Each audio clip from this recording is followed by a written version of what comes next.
สวัสดีค่ะวันนี้ก็มาพบกับคุณครูธัญนิตยงรำหรือว่าครูแจ๋วนะคะวันนี้ครูแจ๋วก็จะพาเด็กๆมาเรียนเรื่องราวเกี่ยวกับตัวเด็กนะคะให้เด็กๆเตรียมหนังสือเล่มนี้ขึ้นมาเลยค่ะค่ะถ้าพร้อมแล้วเด็กๆอย่าลืมเตรียมดินสอยางลบสีกันให้พร้อมนะคะวันนี้ครูแจ๋วจะพาเด็กๆมาระบายสีกันค่ะถ้าเด็กๆพร้อมแล้วก็ไปเริ่มเรียนกันเลยนะคะ สวัสดีค่ะเด็กๆค่ะวันนี้เราจะเปิดไปหน้าที่21นะคะเลข2กับเลข1นะคะกิจกรรมที่1นะคะรู้จักสัญญาณไฟจราจรกันนะคะ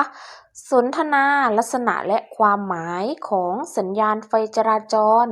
แล้วคัดคำศัพท์ตามรอยประนะคะ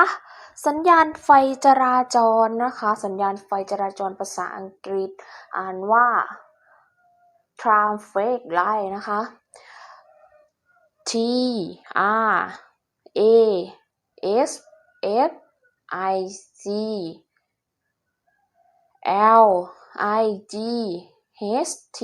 S traffic light นะคะให้เด็กๆนะคะเขียนตามรอยเส้นประตัวนี้นะคะเขียนลงไปแบบนี้เลยค่ะพร้อมแล้วเริ่มเลยนะคะเด็กๆค่ะเขียนตามครูเจ้าเลยค่ะ T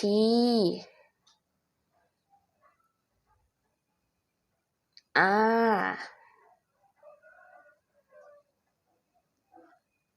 ต่อไปก็ตัว A F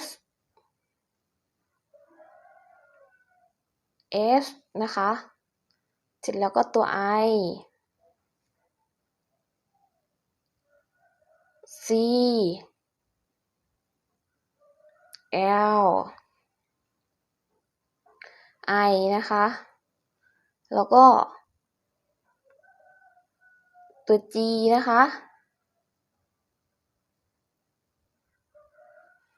เสร็จแล้วตัว H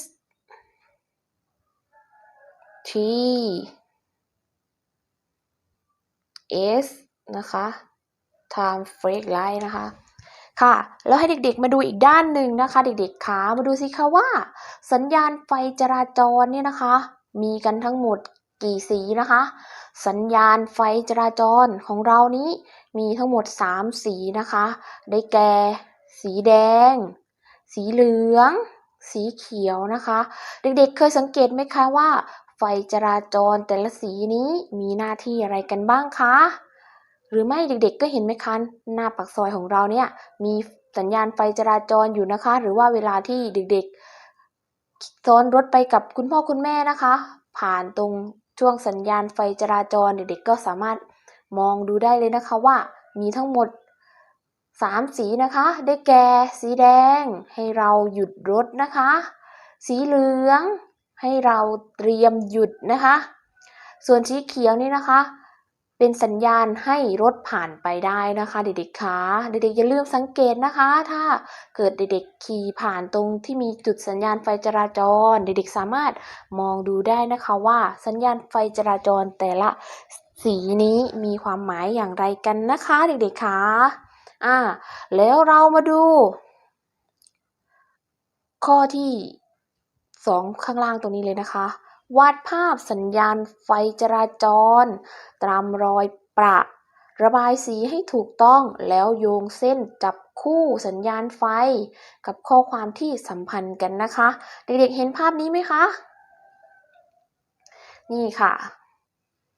นี่นะคะจะเป็นแท่งสัญญาณไฟจราจรนะคะให้เด็กๆขีดตามรอยเส้นประแบบนี้เลยค่ะครูเจ้าก็จะเริ่มขีดเลยนะคะจะเริ่มขีดจากด้านนี้ก่อนเลยค่ะเด็กๆลากเส้นตรงมาอย่างนี้เลยค่ะค่อยๆลากนะคะเด็กๆคะลากลงมาเลยค่ะ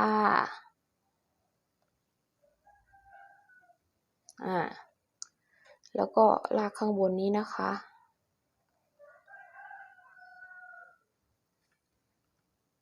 แล้วก็ลากลงมาแบบนี้เลยค่ะเด็กๆคะฝึกลากเส้นนะคะค่อยๆทำนะคะเด็กๆคะ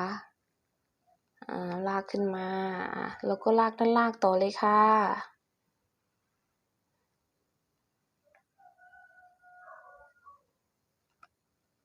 นี่นะคะเด็กๆคะ แล้วเราก็ลากเส้นนี้ลงมานะคะเราก็จะได้แล้วนะคะสัญญาณไฟจราจร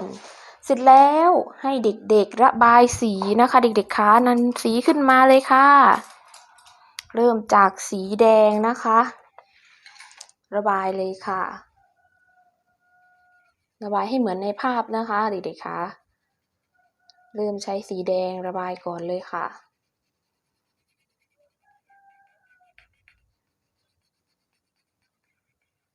ค่อยๆระบายกันนะคะเด็กๆคะไม่ต้องรีบนะคะระบายให้ทั่วเลยนะคะเด็กๆคะใครไม่มีใช้สีเทียนได้นะคะสีแดงนี่หมายถึงอะไรคะเด็กๆคะสีแดงหมายถึงการให้รถหยุดนะคะต่อไปสีแดงแล้วสีอะไรต่อคะเด็กๆคะต่อไปสีเหลืองนะคะเด็กๆคะสีเหลืองเด็กๆนำสีเหลืองขึ้นมาค่ะระบายสีเหลืองเลยค่ะระบายให้เป็นวงกลมแบบนี้นะคะ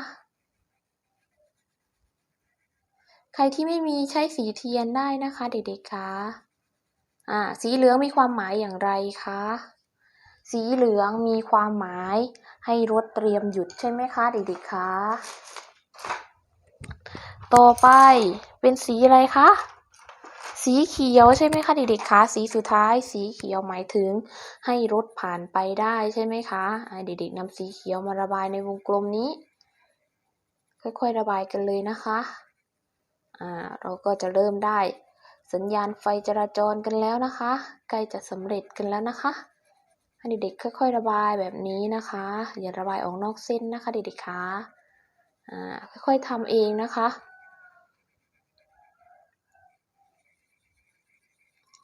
เสร็จแล้วให้เด็กๆใช้สีอะไรต่อคะเด็กๆคะถูกต้องแล้วค่ะให้เด็กๆใช้สีดำนะคะเด็กๆคะสีดำสีดำระบายด้านข้างอย่างนี้เลยค่ะระบายไปเรื่อยๆอย่างนี้เลยนะคะ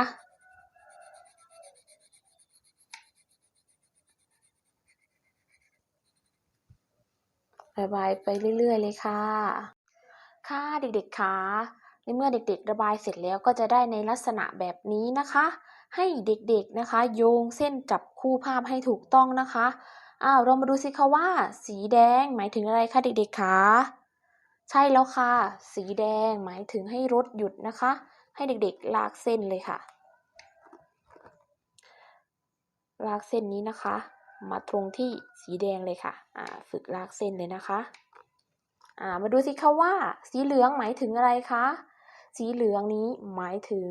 เตรียมให้รถหยุดนะคะเด็กๆก็ลากเส้นไปเลยค่ะฝึกลากเส้นไปเลยนะคะเด็กๆคะจ้ะ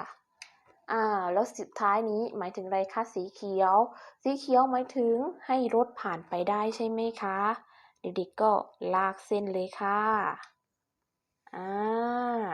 เสร็จแล้วค่ะเห็นไหมคะว่าแต่ละสีนี่มีความหมายนะคะแล้วก็เด็กๆอย่าลืมไปสังเกตไฟจราจรที่เวลาซ้อนท้ายคุณพ่อคุณแม่ขับรถ